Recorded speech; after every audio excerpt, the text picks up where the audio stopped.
This is the UC Hunting Properties Podcast, your home for all things recreational land. Our goal, to help you stand on your investment. Hey folks, welcome back to the UC Hunting Properties Podcast. We got a good one in store for you today.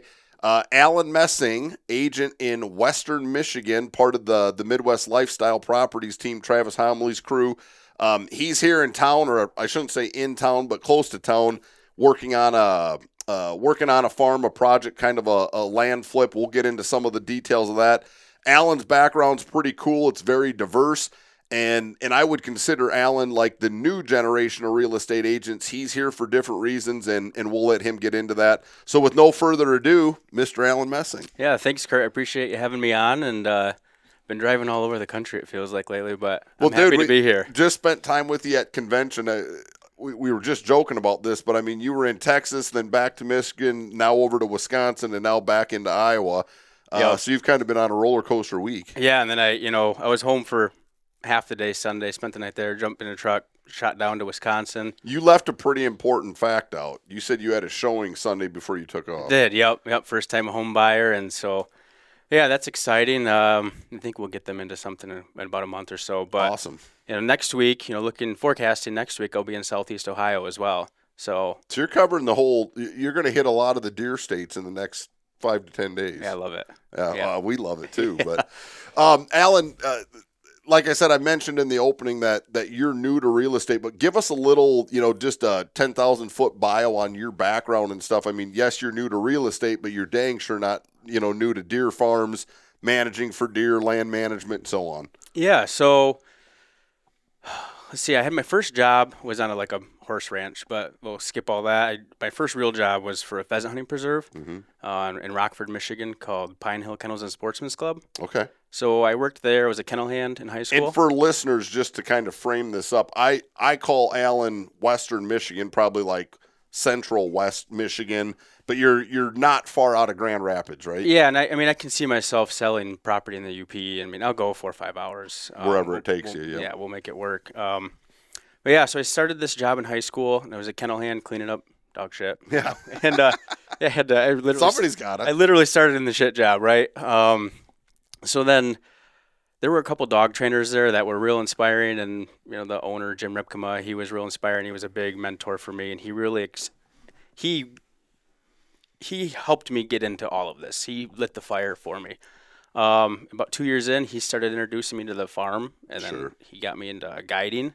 So I was doing pheasant hunting guiding, 17 years old, 18 years old, and I was guiding these doctors and lawyers and residents. And I think that at that time, I didn't realize it then, but that was creating some skills to be able to communicate with clients. 100%. Being able to talk to somebody that's quite intimidating to me. Those are the same guys buying rec farms. Exactly. Yeah, exactly. Yep. So having to, have a disciplined conversation with a surgeon, that's quite intimidating to me, about safety and gun safety. Sure. So that really helped me mature in that sense pretty quick.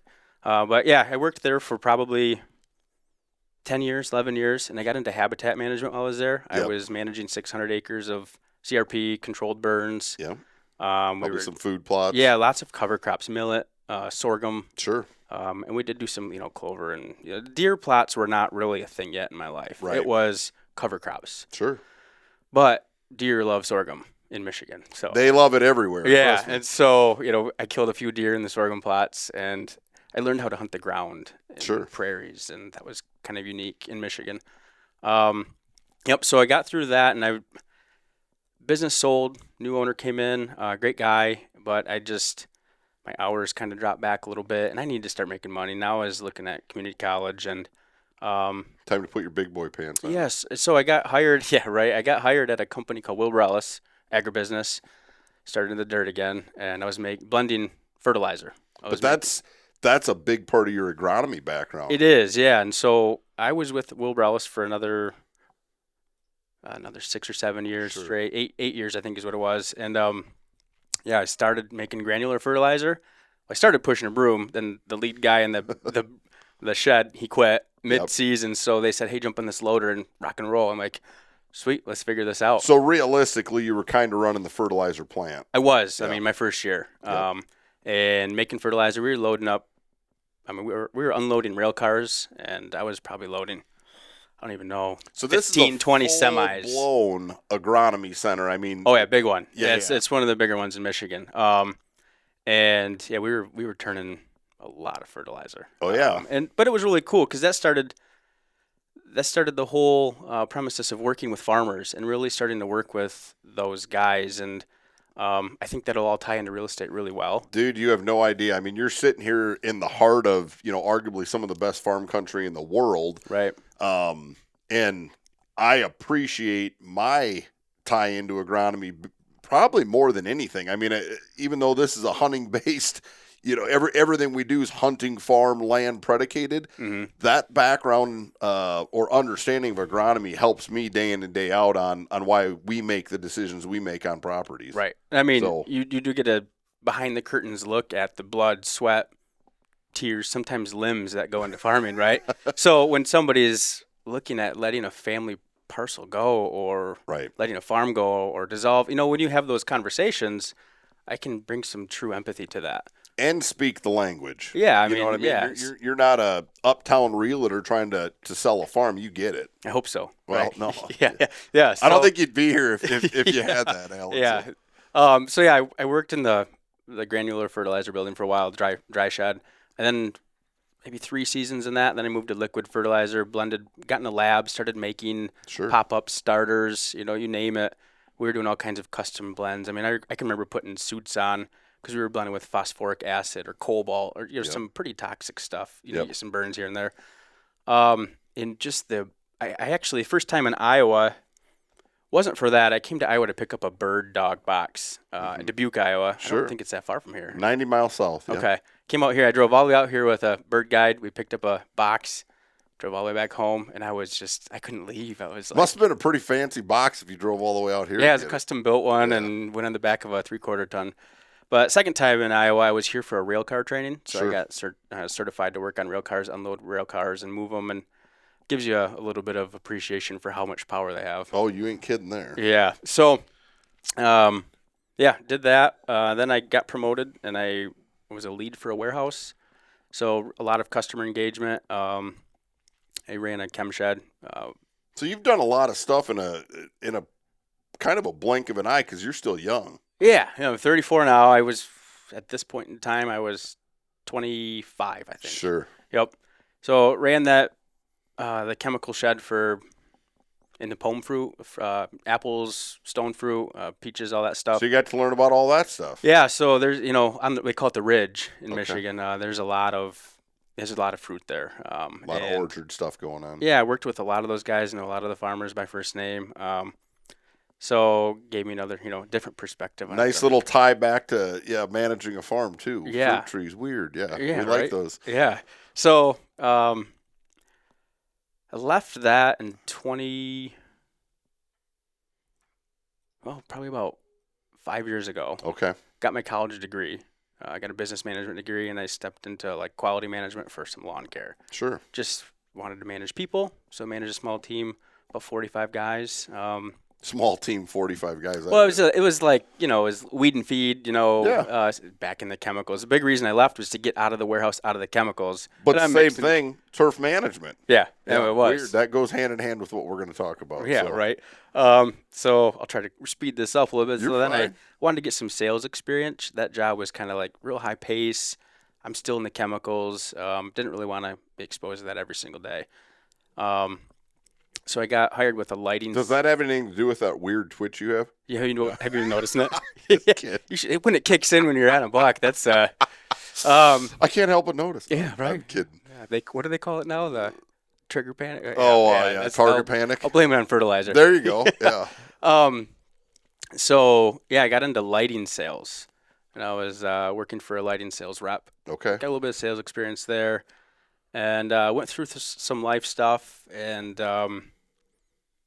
was just sitting there one night thinking like, man, I back like 5 years prior to this moment, I had signed up to get my real estate, like signed up for a course. So you had a vision at one point. I did, and I just couldn't make it happen. I just wasn't dedicated to it, and I was working so much and distracted by that. But so I had signed up for it, paid for it, took the classes, never followed through with any of it. But yeah, fast forward a few years, and I'm sitting there one night, and I'm like, man, I just go after what I want. Yeah. You know what? This is what I'm passionate about. I went and got my real estate license. I think I got it in like 4 months, 3 months, 4 months. So you went after it. Yeah, I mean, that's all I was doing was burying myself in real estate books. Sure. I took like 2 courses and passed the test on the second try. Michigan's got a pretty tough test, I think. But I think that's a pretty common theme. yeah, I think so. So if it was 3, I would have maybe had a different thought. But yeah, so then I sit down. I get all my ducks in a row. I sat down with the broker in Michigan and interviewed him. Had a connection through Lincoln Roan there. Sure. And Mr. Packer Max himself. yeah, right. He's a really good friend of mine. We're real close. Sure. My best friend is his nephew. Great dude. Well, my best friends, 2 of them brothers. So, and yeah, so we met for dinner with the broker there. I got to give him a little shameless shout out too. Lincoln did hook all of our members of UC Hunting Properties up with a industry discount code. So anybody watching, listening, what have you, if you're looking for arguably the best cultipacker on the market, especially for food plots. I mean, he's really designed this for a, do-it-yourself guy. Yeah. They're legit. Look them up. It's packermax.com. Hit us up. We'll get you the discount code. Sorry, but I shameless plug for Lincoln, but we love his support. So. And I can add to that too. He's a remarkable human being too. So you're helping a good business. And you can. Lincoln's not just making cultipackers. I didn't mean to make this all about Lincoln, but the dude's understanding of food plot practices, soil management, top tier. He's a wealth of knowledge, very worthy of. Like I said, we're giving him a shout out. I would argue shout out to him if you're looking for that kind of stuff. Yep, absolutely. Yeah, so I had dinner with him and Chad Thielen, the broker in Michigan. Yep. And Chad's like, "Hey, get your license, and I'll hire you." And I'm like, all right, cool. So I think it was maybe a week later. This is on. Yeah, I sent him the text with a screenshot of that, the picture that I got. Yep. I passed the test, and here we are. That's awesome. Yeah. And same thing, I get you bring up Chad. Chad's a wealth of knowledge when it comes to basically all things land management. Mm-hmm. He's been in real estate for quite some time. So I'm glad you're on the team. I think you're right where you need to be, surrounded by the people you need to be surrounded by. Yeah, I mean, and then when I met you and Travis, I mean, everything just exploded. Started to click, yeah. I mean, yeah. Well, these are my people. This is my lifestyle. Travis, from a mentor perspective, and same thing, kind of a plug for Travis Homley, but I mean, he founded this, and he had a vision, golly, this is 10, 12 years ago already, and because of his lifestyle and what he was doing, on his own time and, being tore up with deer, it's literally in his DNA. He can't help but be a land manager, right, and develop properties, and it goes hand in hand with what he's doing. But yeah, I mean, I just saw him yesterday, and I just basically ended it. I'm like, man, I appreciate this. You're one of a kind. I mean, there isn't anybody like him. Well, so. Some days I thank God for that, right? Yeah, yeah. So. No, good. Well, welcome aboard. We love to have you as part of UC Hunting Properties. The one thing, Alan, through conversation, you brought up that you do have another job, I guess I would call it that, but it's directly tied to real estate. I mean, let's dive down that a little bit on what your day-to-day is, because I think it's super unique, and I think it ties right back into everything we preach from UC Hunting Properties. Yeah, so I work for an investor in Grand Rapids, Calvin Beakey, and so basically I'm a land manager for his company. Yep. So I manage.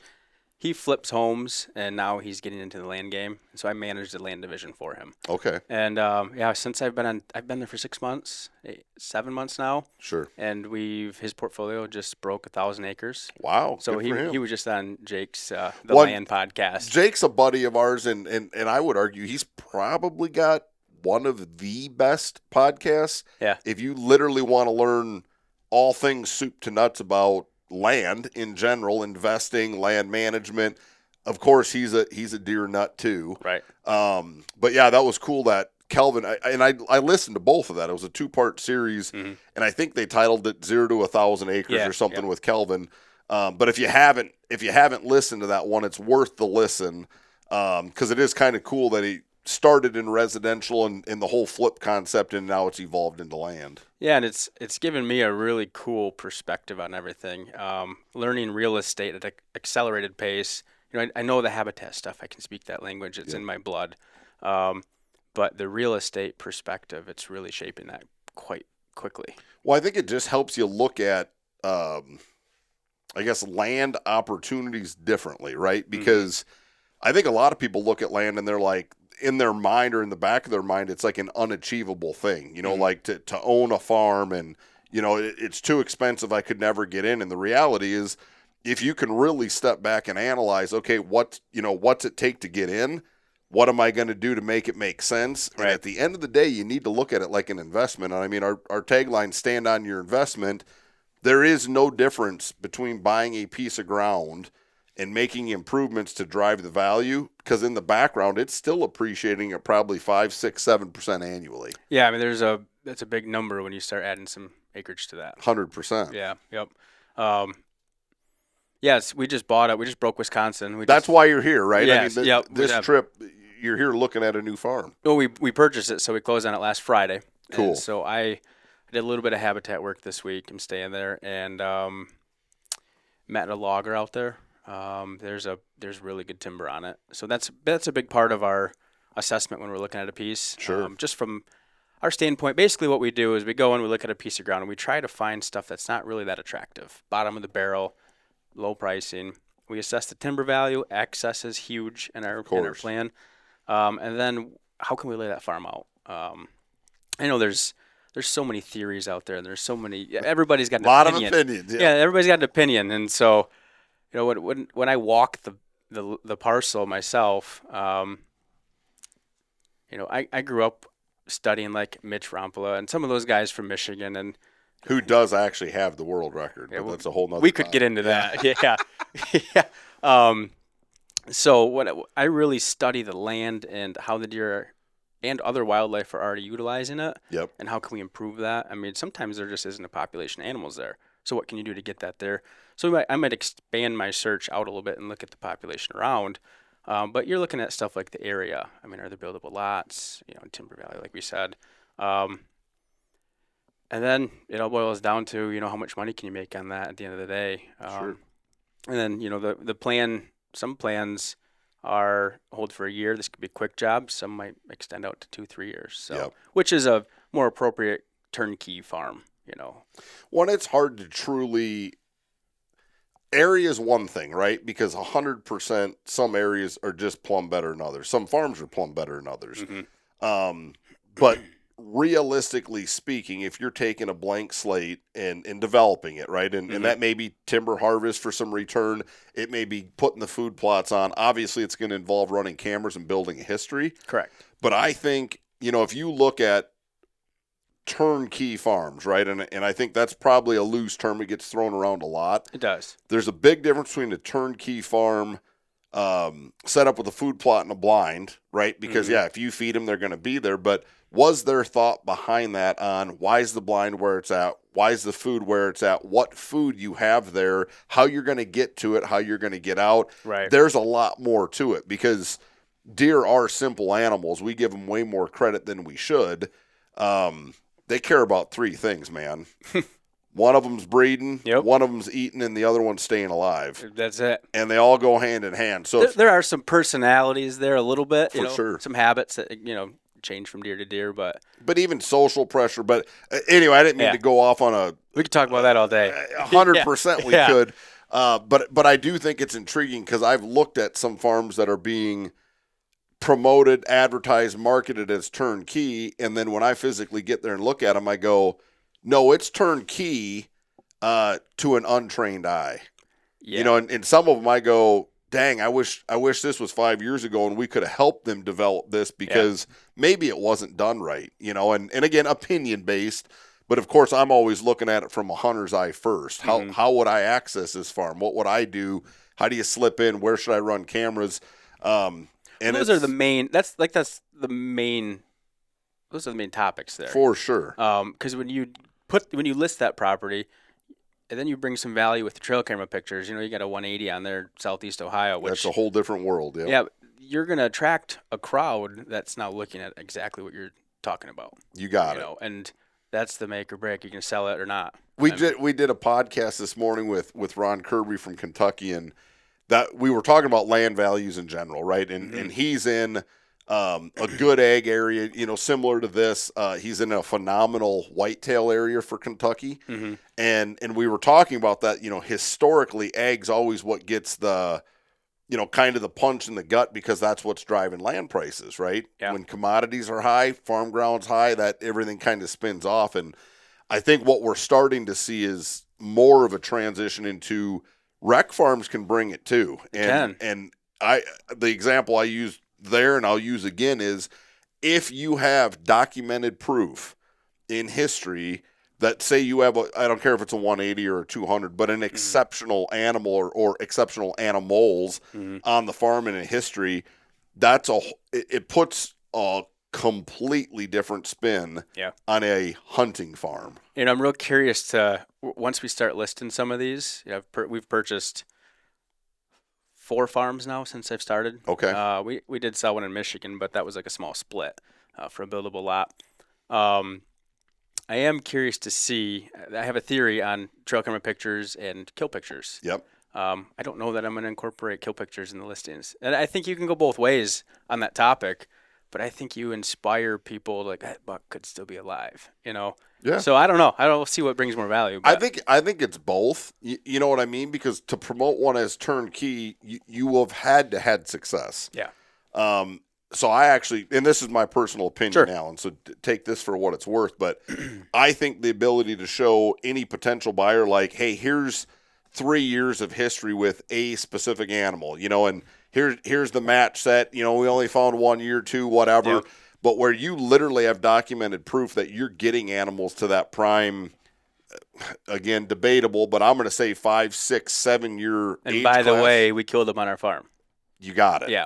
So that's a different spin than just putting eye candy trail camera pictures and letting the mind wonder, like, is that deer still alive? Like, I'd literally rather be like, no, we could have killed him at 3, we could have killed him at 4, we could have killed him at 5. Yep. We took him out at 6. Yep. You know what I mean? And to me, it's more of the I don't want to make it sound like a cattle farm, but most of these deer, if you're giving them everything they need, they're there, and they're very consistent. And as long as we as hunters don't screw that up with pressure, dude, they hang out. They're lazy animals. I mean, go in the city and watch them. 100%. Yeah. I haven't developed an opinion on that yet. Sure. That's what I'm saying is I'd like to compare them.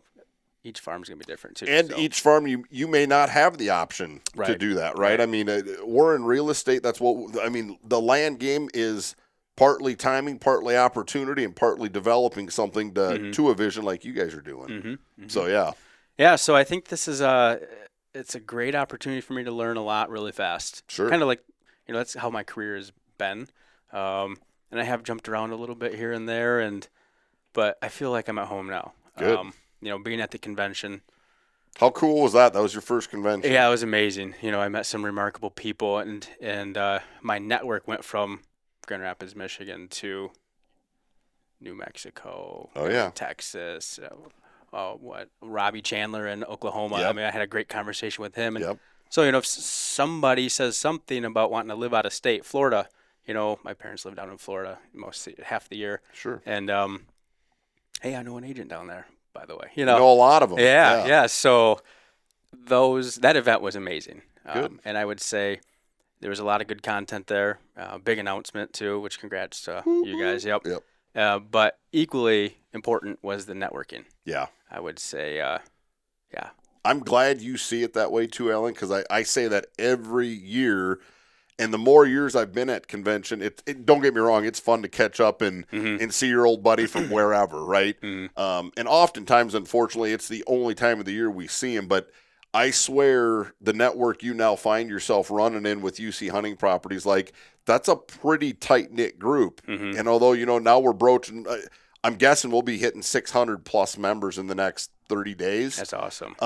So the more members that are buying into the culture and leveraging the network, the better for all of us. Mm-hmm. You know, because you may have a buyer from Michigan that you've worked with that's looking for ground in Iowa, Wisconsin. You know, go right down the list. Yeah. You know, and it's nice to be able to say, hey, not only can I hook you up with the right person, they will become your trusted advisor over there. Yep. And that's to me, that's the coolest thing about convention is those exact networking opportunities. Yeah, it's amazing. Like, and you do feel part of a family. I mean, the people there. The culture's different, man. It's just different. Yeah. Yeah. Like I said, I feel at home. Good. Yeah. These are they live and breathe what I live and breathe. That it's your lifestyle. You can't fake it. Yeah. The realtors that try to fake it in the land game, I almost chuckle at it, right? Because the ones that don't have to fake it and it's literally second nature or inherent to who they are, they're the ones that kick ass year in and year out. I mean, like Slade Priest came up and hunted with us last fall. I swear that dude, like, we're related or something. You know what I mean? He gets here, he goes, dude, you have the same house I have. We both are Honda Pioneer guys, so we both have Honda Pioneers. We have the exact same model John Deere tractor. It's all these weird little things, you know. Down to the horsepower. Literally, yeah. I mean, it's crazy. But I think it goes hand in hand with the lifestyle. So don't get me wrong. I wish my checking account looked more like Slade's, but that's I think everybody would wish that. Yeah, I mean, he grinds though. That's yeah, next I'm not saying level you don't, but yeah, like meeting him, it was really cool. I see his stuff all over social media, but coming to that convention, it's like I got to shake his hand, and he's a human. Yep. Like, man, he's just like me. You know, Dude's a killer is what he is. Yeah. He's going elk hunting with us this year. I'm excited about that too. Yeah, where are you guys going? Montana. Okay, same place. Mm-hmm. Yeah. Yep. So that'll be a fun crew. But anyway, I didn't mean. Like I said, we're veering all over the place, but. Alan, talk to us a little bit. I mean, obviously your day job being involved with an investor that's doing real estate, you're kind of the front man on all things land management for him. Where do you see things going from here? I mean, I guess I'm sure you have some career goals. I'd like to just understand how you're going to navigate through this and be one of the guys going across the stage in the top 10. Yeah, I think being at convention, meeting these people, realizing they live and breathe exactly what I live and breathe. I was on fire the whole time. You know, I'm inspired by all that. And I'm sitting there watching them go across the stage. I'm like, how do I make that happen? With some big numbers. Big numbers. Yeah. And, you know, I'm looking at my transaction and going, carry the one. You know, like, how do I get there? Right. But it's there. I mean, and everybody's willing to share it with you. And I've had lots of conversations. And so, you know, I spent some time with Travis yesterday. And, I mean, this is what it's going to take. He drove 3+ hours round trip to show a property. Sure. You know, and I'm like, I'll already do that. So I think at this point it's application. Yep. Applying all these things. We have a great network of people. It is the family. I mean, there isn't a question out there that can't be answered by our team. That's a fact. And, I mean, our teams, I was talking to a couple guys. They got a $20 million listing sitting there. I'm like, how do you find a $20 million listing in Michigan? Yeah. Most of our guys are coming out here to buy deer land. Well, I can tell you, Matt Farkas in Michigan's got a $20 million listing. I'm making that up because I don't even remember, but it's a big one. Yeah, is it the Beaver Lodge? Yep. Yeah. It's a 3,000-acre resort. Unbelievable piece of ground. He put that one up on the, you know, we got the spot buys with our partnership at Midwest Whitetail. Yeah. So that one went up, and I was just texting with him yesterday, and that thing's already at like 17,000 views. So I was like, you're getting the right eyeballs on it. I think it's 5. Is it 5 million? Something like that. I don't know. Yeah. I mean, they're there, right? It exists. Yeah. So send some people from out here back our way too. Right. It would be nice. Right. Yeah. So taking my position, there's probably a lot of networking opportunities there. I am using some United Country guys in Ohio and Wisconsin. And cool. I was just talking to Colton and James this morning. It's awesome. Going to go walk a piece of dirt tomorrow. And James doing all the homework. And, you know, because I don't know the market outside of where I'm at. Yep. And then, so. But that's why you leverage those guys, right? Yeah. And that's everything. And so hopefully, you know, some of this work there will return, you know, come in full my circle. Area. Yep. Right. But I think it's just giving me an understanding the complexities of each market, and I can bring that home and be like, I can see things, patterns, and But it's going to boil down to just hitting the dirt. 100%. You get home from a long day, you're doing habitat work all day. Some days are pretty ugly and exhausting. You know, you're running a chainsaw for 10 hours and you're exhausted, but you come home. turn it off and your hand's still shaking. Yeah, I mean, numb in the fingers. Right. So, so you take a shower, open up the laptop, start promoting yourself. Start hammering. Yeah, and that's what it takes. That's what I'm learning from everybody. And sure, you know, I've got five-ish things bubbling. I'm working on my first farm in Michigan right now. Good for you. You know, we're going back and forth a little bit, but that'll be my first farm, so that'll be amazing. Nice. Get that thing closed. Now, we'll jump to the fun stuff, Alan. What do you got on the docket for hunting this year? I mean, I know you've hunted extensively kind of everywhere. Yeah. Or, in a lot of different places. You've killed a lot of different species. Yep. What's on the docket for this year? Yeah, I mean, I've killed deer in Missouri, Ohio, Michigan. I haven't killed one in Iowa yet. Sure. We don't have any. Yeah, stay out of here. Yeah. No. I'm just waiting for an invite. I think there's an invite. Yeah. So coming up this year, I lost my main farm in Michigan. Ugh. It was a 260-acre prairie, actually, where I used to work. Sure. It kind of was shut down. I hunted it last fall, chased a 160 class. Dude, and that's a Frame monster. 10. That's huge. Yeah, that's a monster in Michigan. Yeah. He might have been high 50s. I chased him last year, got shot by a shotgun, typical Michigan scenario, right? But so I lost that farm. So I'm looking for property in Michigan. I'll find something. Sure. Tons of contacts. But my goal is this year would be to kill a buck in Wisconsin. Okay. On the new farm. Yep. I don't think you'll have a problem with that. I don't think so. Based off driving around last night. Right. Yeah. I have the quiet cat, and I was zipping around, and there's just deer everywhere. You ought to be slipping Wiki and Joe some side cash to scout it for you. Yeah, why not, right? Yeah. They're right there. Yeah. Right there. Yeah, I think he actually sold that farm a few years back. That would not surprise me. I was talking to him at the convention. He's like, oh, yeah, I sold that farm a few years back. And then southeast Ohio, that's a goal, is to kill a awesome area too. And I think I'm going to approach it different this year. I did kill last year there. I killed 137-inch. I had COVID, sitting in the tree stand sweating. I mean, it was awful. You quarantined in a tree stand. It was awful. I killed this buck, and I was like, shit. Exhausted. Yeah, it took me like an hour to drag him 50 feet. That's funny. But I got him loaded up, whatever. Yeah, so I'm going to go back there. We've got our home farm there. Okay. And we've got, I think, 5 other parcels now. So I think my goal is going to be we had pictures of 3 bucks over 170, one buck over 180. I think I'm going to wait till late season because those bucks made it. Sure. And you can hunt over corn down there.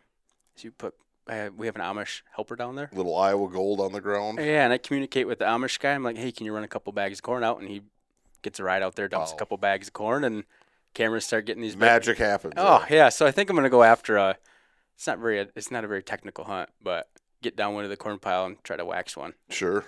Well, when you got a deer like that, it's all hands on deck. Let's get this done, right? The big one that we were after this year, he was living on a 35-acre parcel.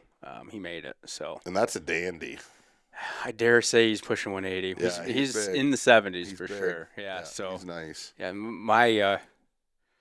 My biggest goal is going to be trying to convince Calvin to let me take the driver's seat on that one. Sure. So. Well, good luck to you on that. Yeah. We'll see. Don't want to lose my job quite yet. Oh, funny. So, Alan, we'll wrap this thing up. I mean, if there's a listener in Michigan or truthfully anywhere that's interested in working with you, you cover virtually all of Michigan. Like you said, you're willing to go to the UP western side where you live. And the good deer hunting is in southern Michigan. 100%. And there's a good pocket near Ione and stuff. But I'll go anywhere. You'll go anywhere. So if you're looking for good dirt in Michigan from a guy that knows the game inside and out, look up Alan Messing. He'll help you out. But other than that, brother, have a safe trip home. Glad you stopped by. Always good to see you. Yeah, appreciate it. Thank you. Take care.